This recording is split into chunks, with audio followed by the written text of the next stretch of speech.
हर हर महादेव। ओम काली आदेश गुरु गोरक्षनाथ। तो प्रेमी साधकों, आज के वीडियो में आप सभी का स्वागत है। आज मैं आपसे एक ऐसा प्रश्न पूछना चाहता हूं जिसे न जाने कितने लोगों की नींद छीन ली है। क्या कभी आपने रात में अकेले बैठकर भगवान से पूछा है कि हे प्रभु, मेरा आखिर ऐसा कौन सा अपराध है जो कि मेरे जीवन में केवल दुख ही दुख है। मैंने किसी का बुरा नहीं किया, किसी को धोखा नहीं दिया, किसी का हक नहीं छीना, फिर भी लोग मुझे ही धोखा क्यों देते हैं। कुछ लोग तो रोते हुए यह भी कहते हैं कि भगवान, अगर आप सच में हो तो मेरे साथ ही ऐसा क्यों हो रहा है। और जब वर्षों तक कोई भी उत्तर नहीं मिलता तो धीरे धीरे मन में एक और प्रश्न जन्म लेता है, क्या सच में भगवान है भी या नहीं। साधकों, आज हम इसी प्रश्न का उत्तर खोजेंगे, लेकिन पहले मैं एक बात स्पष्ट कर देना चाहता हूं। आज की जो बातें होंगी उसमें दो दृष्टिकोण होंगे। पहला दृष्टिकोण भारतीय आध्यात्मिक दर्शन, जिसमें कर्म, पूर्वजन्म और आत्मा की यात्रा का वर्णन मिलता है। दूसरा आधुनिक विज्ञान, जो मन, मस्तिष्क, व्यवहार और जीवन के पैटर्न को अलग दृष्टि से समझ आता है। दोनों हर बात पर एक मत नहीं है, लेकिन दोनों हमें जीवन को समझने के अलग अलग उपकरण देते हैं। इसलिए इस वीडियो को खुले मन से सुनिए। अभी कल्पना कीजिए, एक छोटा सा बच्चा जन्म लेता है। एक घर में उसका जन्म करोड़पति परिवार में होता है, जबकि दूसरा बच्चा उसी समय किसी गरीब की झोपड़ी में जन्म लेता है। एक जन्म से ही स्वस्थ है, दूसरा गंभीर बीमारी लेकर पैदा होता है। एक को माता पिता का प्रेम मिलता है, दूसरा अनाथ हो जाता है। अब प्रश्न उठता है, क्या यह सिर्फ संयोग है? अगर भगवान सबको समान मानता है तो फिर जन्म लेते ही इतना अंतर क्यों? क्या भगवान पक्षपात करता है, या फिर इसके पीछे कोई ऐसा नियम है जिसे हम आज तक नहीं समझ पाए हैं? भारतीय ऋषियों ने हजारों साल पहले कहा था, जीवन केवल जन्म से शुरू नहीं होता है और मृत्यु पर समाप्त नहीं होता। शरीर बदलता है, लेकिन आत्मा अपनी यात्रा जारी रखती है। और आत्मा अपने साथ क्या क्या लेकर चलती है? धन नहीं, रिश्ते नहीं, नाम नहीं, केवल कर्मों के संस्कार। यही संस्कार अगले जीवन की परिस्थितियों को प्रभावित करते हैं। ध्यान दीजिए, यह बात आस्था का विषय है। इसे आधुनिक विज्ञान ने सत्यापित तथ्य के रूप में सिद्ध नहीं किया है, लेकिन भारतीय दर्शन में यह कर्म सिद्धांत का मूल आधार माना गया है। अभी एक कहानी से समझिए। एक किसान ने अपने खेत में आम का बीज बोया। कुछ दिन बाद वह उस खेत को छोड़कर दूसरे गांव चला गया। वर्षों बाद वापस आया। उस जगह पर एक बड़ा आम का पेड़ खड़ा था। अब किसान चाहे उसे भूल गया हो कि उसने कौन सा बीज बोया था, लेकिन धरती नहीं भूली, प्रकृति नहीं भूली, बीज ने अपना फल दे दिया। तो साधकों, कर्म भी ठीक ऐसे ही काम करते हैं। हम भूल सकते हैं, लेकिन कर्म नहीं भूलते हैं। यही कारण है कि कई योगी कहते हैं, भगवान दंड नहीं देता, कर्म परिणाम देते हैं। जैसे गुरुत्वाकर्षण का नियम है, वह सब पर समान रूप से लागू होता है, वैसे ही कर्म का नियम भी समान रूप से सबके ऊपर लागू होता है। अगर कोई व्यक्ति ऊंची इमारत से कूदे तो पृथ्वी यह नहीं पूछती कि वह अच्छा इंसान है कि बुरा। नियम अपना काम करेगा। इसी प्रकार कर्म का नियम भी व्यक्ति का पक्ष नहीं लेता है। अब यहाँ एक महत्वपूर्ण बात समझिए। बहुत से लोग कर्म को केवल सजा समझते हैं, लेकिन कर्म केवल दंड नहीं है, कर्म शिक्षा भी है। कभी कभी जीवन हमें सजा नहीं, सीख दे रहा होता है। जिसे दुर्भाग्य हम समझ रहे होते हैं, वही हमारे भीतर परिवर्तन का कारण होता है। अब आधुनिक विज्ञान की बात कर लेते हैं। मनोविज्ञान कहता है कि हमारे जीवन के अनेक निर्णय हमारे अवचेतन मन से प्रभावित होते हैं। कई बार हम बार बार एक जैसी गलती करते हैं, एक जैसे लोगों पर भरोसा करते हैं, एक जैसे रिश्तों में फंसते चले जाते हैं और फिर सोचते हैं कि हमारे साथ ऐसा क्यों होता है।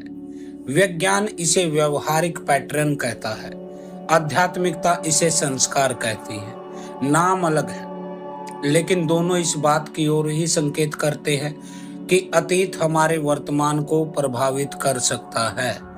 फर्क सिर्फ इतना है कि विज्ञान इस प्रभाव को मुख्यतः इस जीवन के अनुभवों से जोड़कर देखता है, जबकि भारतीय दर्शन आत्मा की पूर्व यात्राओं तक का विस्तार करता है।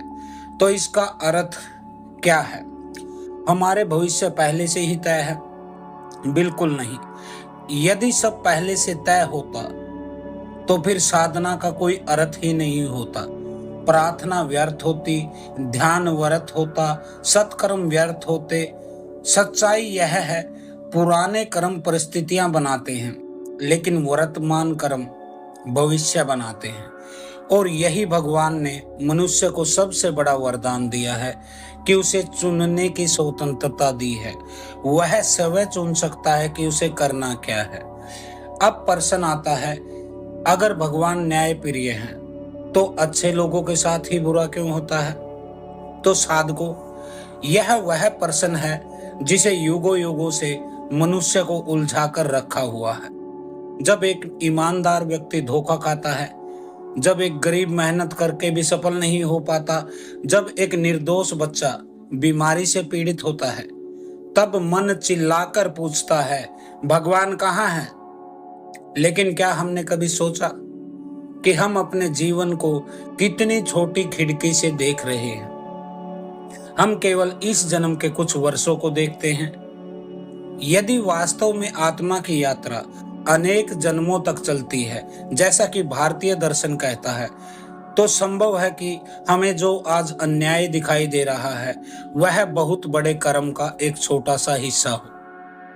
यह आस्था का दृष्टिकोण है। इसी आधार पर कर्म के सिद्धांत को समझाया जाता है। अब कल्पना कीजिए, आप किसी फिल्म का केवल 5 मिनट का दृश्य देखें। उसमें एक व्यक्ति रो रहा है, दूसरा हंस रहा है, तीसरा जेल जा रहा है।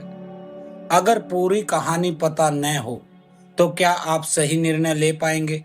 शायद नहीं। जीवन भी कुछ ऐसा ही हो सकता है। हम पूरी कहानी नहीं देखते, केवल एक अध्याय देखते हैं और निर्णय ले लेते हैं। अब भारतीय दर्शन कहता है, कर्म 3 प्रकार के होते हैं। पहला कर्म, जो कि संचित कर्म होता है। यह अनेक जन्मों के कर्मों का संग्रह है, मानो एक विशाल भंडार, जिसमें हर विचार, हर भावना, हर कर्म की छाप सुरक्षित होती है। दूसरा होता है प्रारब्ध कर्म, संचित कर्मों में से ही एक भाग जो इस जन्म में फल देने आता है, जैसे जन्म, परिवार, शरीर। कई प्रारंभिक परिस्थितियां इसी से जुड़ी हुई होती हैं। अब तीसरा क्या होता है? क्रियमान कर्म, जो आप इस समय कर रहे हैं। यह भविष्य को संचित कर्म बनते हैं, यानी आज का निर्णय कल का भाग्य बन सकता है। अब सोचिए, यदि कोई व्यक्ति आपको धोखा देता है तो क्या वह केवल आपका कर्म फल है? नहीं, यह आधा सत्य है। धोखा खाने वाला अपना एक अनुभव जी रहा है, लेकिन धोखा देने वाला उसी क्षण अपना नया कर्म भी बना रहा होता है। कर्म का नियम दोनों पर लागू होता है। एक अपने पुराने कर्म का फल भोग सकता है, दूसरा वर्तमान के कर्म का बीज बो रहा होता है। यही कारण है कि योगी कहते हैं, किसी के साथ अन्याय मत करो, क्योंकि उस क्षण आप केवल दूसरे का नुकसान नहीं कर रहे हैं, बल्कि अपना भी भविष्य लिख रहे हैं। अब एक और प्रश्न, यदि किसी ने पिछले जन्म में गलती की थी तो उसे याद क्यों नहीं? यह भी तो सबसे बड़ा अन्याय ही लगता है। लेकिन जरा सोचिए, क्या आपको अपनी माँ की गोद में बिताया हुआ पहला दिन याद है? क्या आपको अपने जन्म का क्षण याद है? क्या आपको 2 साल की उम्र की हर घटना याद है? नहीं। लेकिन क्या वे घटना नहीं हुई थी? स्मृति का न होना घटना के न होने का प्रमाण नहीं होता। इसी प्रकार आध्यात्मिक परंपरा कहती है कि आत्मा कर्मों की छाप लेकर चलती है, भले ही व्यक्ति उसके स्रोत याद न रख पाए। अब विज्ञान क्या कहता है? विज्ञान अभी तक पूर्व जन्म को स्थापित तथ्यों के रूप में स्वीकार नहीं करता, लेकिन विज्ञान इतना जरूर बताता है कि हमारे मस्तिष्क पुराने अनुभवों के आधार पर नए निर्णय लेता है। यदि किसी बच्चे ने बचपन में बार बार अपमान सहा हो, तो बड़ा होकर वह या तो डरपोक बनेगा या अत्यधिक आक्रामक बनेगा। क्यों? क्योंकि पुराने अनुभव वर्तमान व्यक्तित्व को प्रभावित करते हैं। आध्यात्मिक भाषा में इन्हें ही संस्कार कहा जाता है। कई बार हम कहते हैं, मुझे समझ नहीं आता कि मैं बार बार ऐसे लोगों पर ही विश्वास क्यों कर लेता हूँ। हो सकता है यह केवल किस्मत नहीं, आपके भीतर कोई अनदेखा व्यवहारिक पैटर्न हो। यहीं से आत्मचिंतन शुरू होता है। अब एक और भ्रम को दूर कर लेते हैं। कुछ लोग कर्म के नाम पर हर अन्याय को स्वीकार कर लेते हैं। यह बिल्कुल गलत है। यदि कोई आपके साथ अत्याचार करे, तो उसका विरोध करना भी आपका धर्म है। अक्षमा का अर्थ अन्याय सहते रहना नहीं है। क्षमा का अर्थ है अपने भीतर की घृणा और बदले की आग को स्थायी रूप से घर न बनाने देना। अन्याय का विरोध कीजिए, लेकिन स्वयं अन्यायी मत बनिए। भगवान ने मनुष्य को विवेक दिया है। यदि कोई बार बार आपको धोखा दे और आप हर बार बिना सोचे समझे उसी पर भरोसा कर ले, तो यह केवल एक कर्म नहीं, निर्णय लेने की भी समस्या है। अब आध्यात्मिकता का अर्थ भोला बन जाना नहीं है। आध्यात्मिकता का अर्थ है दयालु हृदय और जागरूक बुद्धि। इसलिए आज हम एक बात याद रखने की कोशिश करेंगे। जब जीवन में कठिनाई आए, तो केवल यह मत पूछिए, भगवान मेरे साथ ही क्यों? एक और प्रश्न पूछिए, यह परिस्थिति मुझे क्या सिखाने आई है? कई बार यही प्रश्न जीवन बदल देता है, क्योंकि दुख हमेशा हमें तोड़ने नहीं आता, कभी कभी वह हमें जगाने भी आता है। और जब मनुष्य जाग जाता है, तभी उसका नया कर्म शुरू होता है। साधकों, इस वीडियो के सबसे महत्वपूर्ण भाग में हम अब प्रवेश कर रहे हैं। अब तक हमने कर्म, प्रारब्ध, वर्तमान कर्म की बात की, लेकिन अब प्रश्न यह है, क्या वास्तव में पिछले जन्म के संस्कार हमारे वर्तमान जीवन को भी प्रभावित करते हैं? और क्या विज्ञान इस बात का समर्थन करता है? आइए इस बात को किसी अंधविश्वास के बिना किसी पूर्वाग्रह के समझते हैं। तो सबसे पहले अपने मन को एक कंप्यूटर की तरह समझिए। जो दिखाई देता है वह स्क्रीन है, लेकिन स्क्रीन के पीछे करोड़ों लाइन का प्रोग्राम चलता है। उसी प्रकार जो हमारा व्यवहार दिखाई देता है वह केवल परिणाम है, असल में हमारे भीतर गहराई में छिपा हुआ होता है। आधुनिक मनोविज्ञान इसे अवचेतन मन यानी सब कॉन्शियस माइंड कहता है। यही अवचेतन मन हमारी आदतों, प्रतिक्रियाओं, डर, विश्वास, निर्णय, इन सबको गहराई से प्रभावित करता है। अब सोचिए, कई लोग बचपन से ही बिना किसी स्पष्ट कारण के पानी से बहुत डरते हैं। कुछ लोगों को ऊंचाई से भय लगता है। कुछ लोग बिना कारण ही अजनबियों पर भी जल्दी विश्वास कर लेते हैं। कुछ लोग तो पहली मुलाकात में ही किसी व्यक्ति से अजीब सा अपनापन महसूस करना शुरू कर देते हैं। विज्ञान इन अनुभवों को मुख्यतः वर्तमान जीवन के अनुभव, मस्तिष्क की संरचना और सीखे हुए व्यवहार के आधार पर समझाने का प्रयास करता है, जबकि आध्यात्मिक परंपराएं इनमें से कुछ अनुभवों को पूर्व जन्म के संस्कारों से भी जोड़कर देखती है। दोनों दृष्टिकोण अलग हैं और दोनों को उसी रूप में समझना चाहिए। अब बात करते हैं न्यूरोसाइंस की। वैज्ञानिकों का कहना है जब हम कोई काम बार बार करते हैं तो मस्तिष्क उस कार्य से जुड़ा तंत्रिका तंत्र यानी कि न्यूरल पैथवे मजबूत होता है। यही कारण आपकी आदत बन जाती है। पहले प्रयास करना पड़ता है, फिर वह काम अपने आप होने लग जाता है। जैसे आप कोई गाड़ी सीख रहे हैं, शुरू में आपको सीखना पड़ेगा हैंडल कैसे पकड़ना है, ब्रेक कैसे लगाना है, रेस कैसे देना है। लेकिन कुछ दिन बाद आप इन चीजों का ध्यान रखना छोड़ देते हैं और यांत्रिक रूप से गाड़ी चलना शुरू हो जाती है। शाम को आप घर लौटते हैं अपनी गाड़ी से तो आपके बिना सोचे ही जहां मुड़ना होता है अपने आप गाड़ी मुड़ जाती है। यानी कि आपको दोबारा से कोई परिश्रम करने की जरूरत नहीं होती है, वह काम अपने आप होने लग जाता है। यानी बार बार किया गया कर्म स्वभाव बन जाता है। तो साधकों, क्या आपने ध्यान दिया? यही बात हमारे ऋषि हजारों साल पहले संस्कार शब्द से समझाया करते थे। यानी कि बार बार किया गया कर्म संस्कार बन जाता है। फर्क केवल भाषा का है। लेकिन यहाँ एक और महत्वपूर्ण बात, एक अंतर समझना होगा। न्यूरोसाइंस इन संस्कारों को इसी जीवन में बने हुए मस्तिष्कीय पैटर्न मानता है, जबकि भारतीय आध्यात्मिक दर्शन कहता है कि आत्मा भी कर्मों की छाप लेकर आगे बढ़ सकती है। यह आध्यात्मिक मानता है, न कि विज्ञान द्वारा सिद्ध निष्कर्ष। अब आइए एपिजेनेटिक्स की बात करें। आज विज्ञान का यह अध्ययन कह रहा है कि जीवन के कुछ अनुभव शरीर में ऐसे जैविक परिवर्तन ला सकते हैं जो कभी कभी अगली पीढ़ियों को भी प्रभावित करते हैं। अब जैसे उदाहरण के लिए गंभीर तनाव, भूख, आघात, इनके कुछ प्रभाव अगली पीढ़ियों तक भी पहुंच सकते हैं। लेकिन ध्यान रहे, एपिजेनेटिक्स पूर्व जन्म का प्रमाण नहीं है। यह केवल बताता है कि अतीत का प्रभाव भविष्य तक पहुंच सकता है। पूर्व जन्म और कर्म का सिद्धांत इससे कहीं व्यापक आध्यात्मिक अवधारणा है।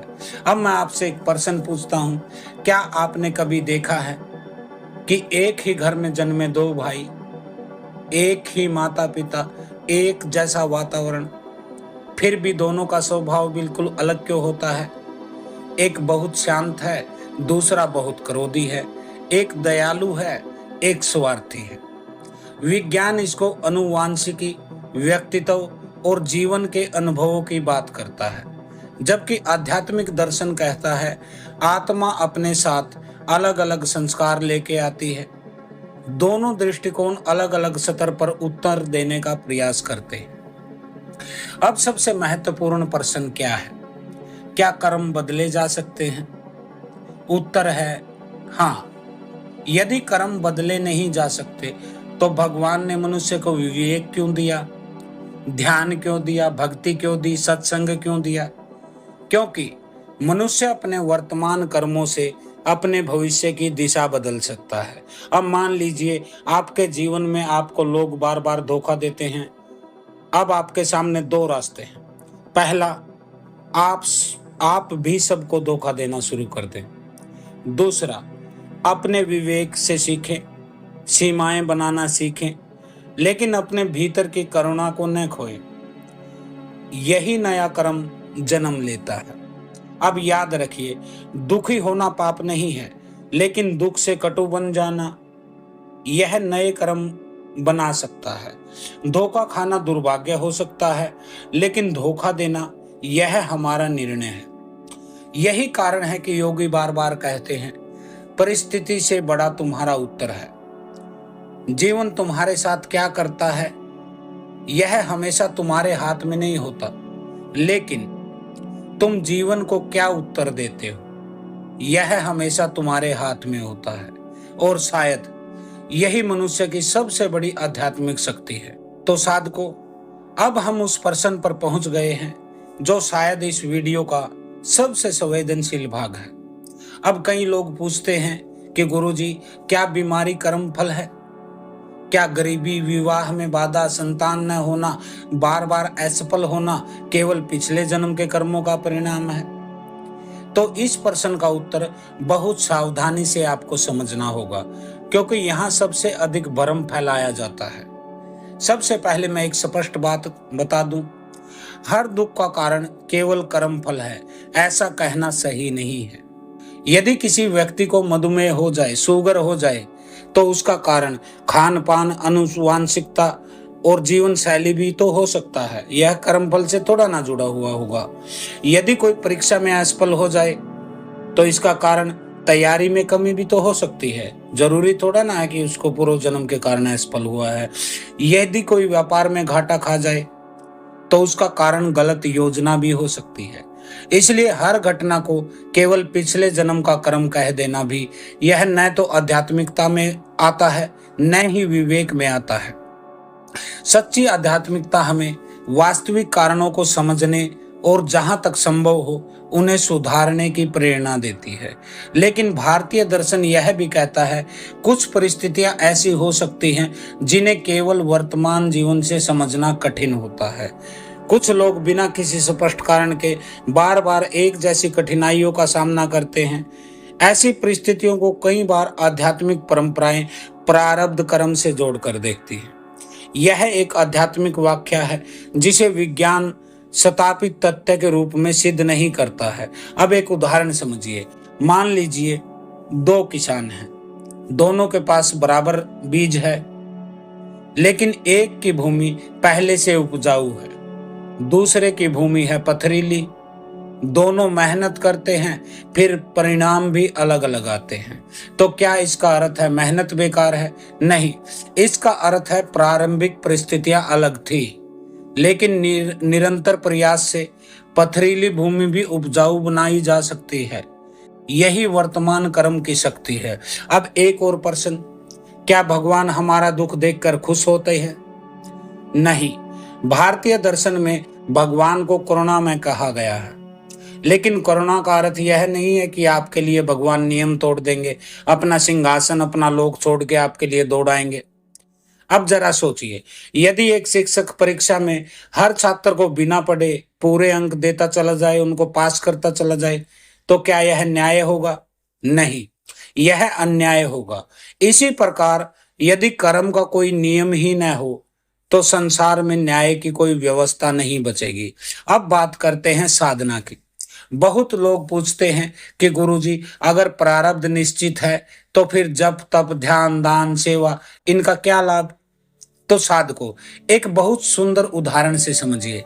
मान लीजिए बारिश होना तय है, आप बारिश रोक नहीं सकते, लेकिन आप छाता लेकर चल सकते हैं, घर की छत के नीचे बैठ सकते हैं, तो खुद को बरसात के पानी से भी बचा सकते हैं। यानी परिस्थिति वही रहती है, लेकिन उसे जीने के अनुभव से आप बदल सकते हैं।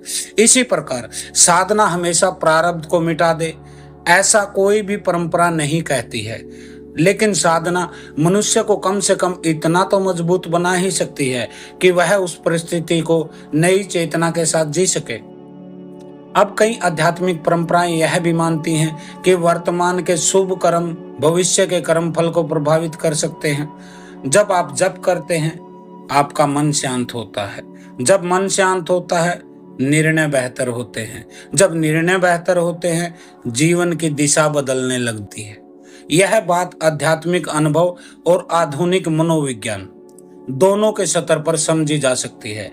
इसलिए दान केवल पैसे देना नहीं है, दान अपने भीतर के लोभ को कम करना है। सेवा, यह केवल किसी की सहायता करना नहीं है, सेवा अपने अहंकार को छोटा करना होता है। ध्यान केवल आंखें बंद करना नहीं है, ध्यान अपने भीतर चल रहे विचारों को पहचानना है, और यही पहचान मनुष्य को उसके पुराने पैटर्न से मुक्त करने की शुरुआत बन सकती है। तो साधको, जीवन में जो भी हो, एक बात कभी मत भूलिए, आपका वर्तमान क्षण हमेशा आपके हाथ में है। बीता हुआ कल शायद न बदल सके, लेकिन आज का निर्णय आने वाले वर्षों का भाग्य लिख सकता है। यही कर्म का सबसे सुंदर रहस्य है। तो साधकों, यदि आपने इस वीडियो को यहाँ तक ध्यान से सुना है तो अब तक आप समझ चुके होंगे कि जीवन उतना सरल नहीं है जितना पहली नजर में दिखाई देता है। हर घटना के पीछे केवल एक कारण नहीं होता। कुछ कारण हमारे वर्तमान निर्णय भी हो सकते हैं, कुछ हमारी परिस्थितियां, कुछ दूसरे लोगों की स्वतंत्र इच्छा, और भारतीय आध्यात्मिक दर्शन के अनुसार कुछ हमारे पूर्व जन्म से भी जुड़े हुए हो सकते हैं। लेकिन मैं आपको आज एक बात बताना चाहता हूं जो शायद इस पूरे वीडियो का सबसे बड़ा संदेश है। भगवान आपका शत्रु नहीं है। बहुत से लोग दुख में आने के बाद भगवान से नाराज हो जाते हैं। वो कहते हैं कि भगवान ने मेरे साथ ऐसा क्यों किया। लेकिन जरा सोचिए, जब एक बच्चा चलना सीखता है तो वह कितनी बार गिरता है? क्या माँ उसे गिराकर आनंद लेती है? नहीं, माँ उसे उठना सिखाती है। जीवन की कठिनाइयां कभी कभी हमें गिराने के लिए नहीं बल्कि मजबूत बनाने का अवसर देती हैं। यह दृष्टिकोण आध्यात्मिक परंपराओं में बार बार दिखाई देता है। अब सबसे बड़ा प्रश्न है, क्या भाग्य बदला जा सकता है? तो मेरा उत्तर है हाँ, दिशा बदली जा सकती है। हो सकता है कुछ परिस्थितियां तुरंत न बदलें, लेकिन उन परिस्थितियों में आपका व्यक्तित्व तो बदल ही सकता है। और जब व्यक्तित्व बदलता है तो निर्णय बदलते हैं, निर्णय बदलते हैं तो कर्म बदलते हैं, और जब कर्म बदलते हैं तो आपको भविष्य बदलता हुआ दिखाई देने लग जाता है। यही कर्म योग का सार है। यही भगवान श्री कृष्ण ने गीता में अर्जुन को समझाया था। अपने जीवन को बदलने के 7 सूत्र मैं आपको दे देता हूं। पहला, अपने कर्मों की जिम्मेदारी स्वीकार करें, क्योंकि दोष देना आसान है कि भगवान की वजह से हो रहा है, किस्मत की वजह से हो रहा है, माता पिता ने ठीक से लालन पालन नहीं किया उसकी वजह से हो रहा है, पति की वजह से या पत्नी की वजह से हो रहा है, बच्चों की वजह से हो रहा है। दोष देना बिल्कुल आसान है। ग्रह नक्षत्र, पितर, कुल देवी, किसी को भी दोष दे दीजिए, 1 मिनट लगेगा। लेकिन बदलना कठिन है। लेकिन परिवर्तन की शुरुआत जिम्मेदारी से शुरू होती है। अब दूसरा क्या है? प्रतिदिन आत्मचिंतन करें। रोज रात सोने से पहले खुद से पूछिए, आज मैंने किसी का भला किया, किसी का दिल दुखाया? क्या मैं इसे बेहतर बना सकता था? तीसरा, जप और ध्यान का जीवन का हिस्सा बना लीजिए। ध्यान केवल एक धार्मिक क्रिया नहीं है, यह मन को शिथिल करने का अभ्यास भी है, क्योंकि शिथिल मन से सही निर्णय लिए जा सकते हैं। जब आपके मन में विचारों की दौड़ नहीं होगी, आपका माइंड एक ही विचार पर केंद्रित होगा, एक ही काम पर केंद्रित होगा, तो यकीन मानिए आप सही और सरल निर्णय ले लेते हैं। अब चौथा क्या करना चाहिए? आपको सेवा करनी चाहिए। बिना किसी स्वार्थ के किसी की सहायता कीजिए, लेकिन सहायता ऐसे कीजिए कि उसको जरूरत हो। जबरदस्ती किसी का भला मत कीजिए। जैसे स्कूल के 3 लड़कों ने किया था। टीचर ने उनको कहा कि आपको एक एक बच्चे को भला करके आना है कल।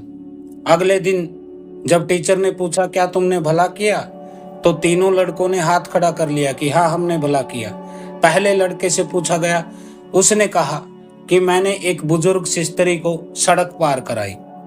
दूसरे से पूछा तूने क्या किया, उसने कहा कि मैंने भी एक बुजुर्ग स्त्री को सड़क पार कराई। तीसरे से पूछा, उसका भी यही जवाब था। तो टीचर ने कहा भाई तुम्हें एक ही समय पर अलग अलग बुजुर्ग स्त्री कैसे मिल गई उसी सड़क पर? तो तीनों ने कहा कि टीचर अलग अलग नहीं थी स्त्री एक ही थी। अब टीचर ने कहा फिर 3 लोगों की क्या जरूरत पड़ी? तो लड़कों ने कहा कि वह सड़क के उस पार जाना ही नहीं चाहती थी, हम उसको पकड़ कर ले गए और उसको पार कराया। तो ऐसा भी मत कीजिए कि जबरदस्ती किसी का भला करे जबकि वह भला नहीं करवाना चाहता है। सेवा केवल सामने वाले को ही नहीं बदलती, सेवा करने वाले को भी बदल देती है। अब 5वां क्या है? क्षमा करना सीखिए। क्षमा का अर्थ यह नहीं कि अन्याय को सही मान लिया जाए। क्षमा का अर्थ है अपने मन को घृणा की कैद से मुक्त करना। किसी के भी प्रति घृणा न रखें। अब छठा क्या है? अच्छे विचारों का संग करें, अच्छे गुरु की संगत में रहें। जिन लोगों के साथ आप रहते हैं वैसे ही विचार धीरे धीरे आपके भीतर भी आने लग जाते हैं। अब सातवां क्या? ईश्वर पर विश्वास रखें, लेकिन कर्म करना कभी मत छोड़िए। हाथ पैर कर काम सब, चीत निरंजन नाल। हाथ पैर से काम धंधे भी करने हैं, संसार का व्यवहार भी चलाना है, साथ साथ अपने चित्त में, अपने मन में उस ईश्वर का सिमरन भी रखना है। यानी कि अपने जीवन रूपी बेड़े को परमात्मा के नाम रूपी कश्ती में बिठाकर मोक्ष रूपी किनारे तक पहुंचाना हर किसी का कर्तव्य है। तो केवल प्रार्थना से खेत में फसल नहीं उगती है, बीज भी बोना पड़ता है, मेहनत भी करनी पड़ती है। यही सच्ची भक्ति है। अब अंत में एक कहानी के साथ हम इसका समापन करेंगे। एक वृद्ध संत थे, योगी थे। वह नदी के किनारे बैठे थे। तभी एक युवक उनके पास आया और बोला, गुरुदेव, मैंने जीवन भर किसी का बुरा नहीं किया, फिर भी लोग मुझे धोखा देते रहे। अब वह संत मुस्कुराए। उन्होंने नदी की तरफ इशारा किया और पूछा, बताओ नदी में नाव क्यों तैरती है? अब युवक बोला, क्योंकि वह पानी के ऊपर रहती है। संत बोले, सही कहा, लेकिन यदि पानी नाव के भीतर भर जाए तो वही नाव डूब जाती है।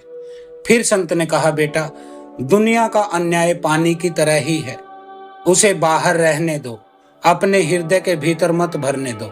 यदि तुमने दूसरों की नफरत, छल, कटुता को अपने भीतर जगह दे दी तो तुम्हें किसी दुश्मन की जरूरत नहीं पड़ेगी, तुम स्वयं ही डूब जाओगे। तो साधकों, यह जीवन का सबसे बड़ा रहस्य है। दुनिया हमेशा आपके अनुसार नहीं चलेगी, लेकिन आपका मन आपके अनुसार चल सकता है। और जिसने अपने मन को जीत लिया, उसने अपने कर्मों की दिशा को बदलने की शुरुआत कर दी। तो आज से शिकायत कम कीजिए, सजगता, अपनी जागरूकता बढ़ाइए। दूसरों को बदलने से पहले स्वयं को बदलने का प्रयास कीजिए। यदि पूर्व जन्मों का कर्म का सिद्धांत सत्य है तो वर्तमान का हर शुभ कर्म आपका भविष्य उज्जवल बना सकता है। और यदि कोई व्यक्ति इस सिद्धांत को न भी माने, तब भी सत्य, करुणा, ईमानदारी, आत्मचिंतन और सेवा, ये गुण जीवन को बेहतर बनाने में सहायक ही होंगे।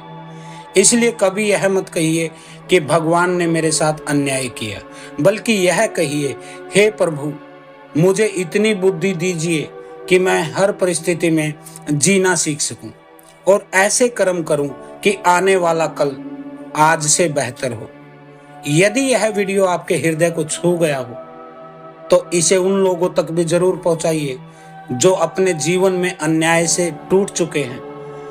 हो सकता है आपके द्वारा साझा किया गया यह एक वीडियो किसी को आशा, उसकी चेतना, उसके आत्म बल को वापस लौटा दे। हर हर महादेव। ओम काली। आदेश गुरु गोरक्षनाथ। सिद्ध योगी गुरु गोरक्षनाथ। आदेश।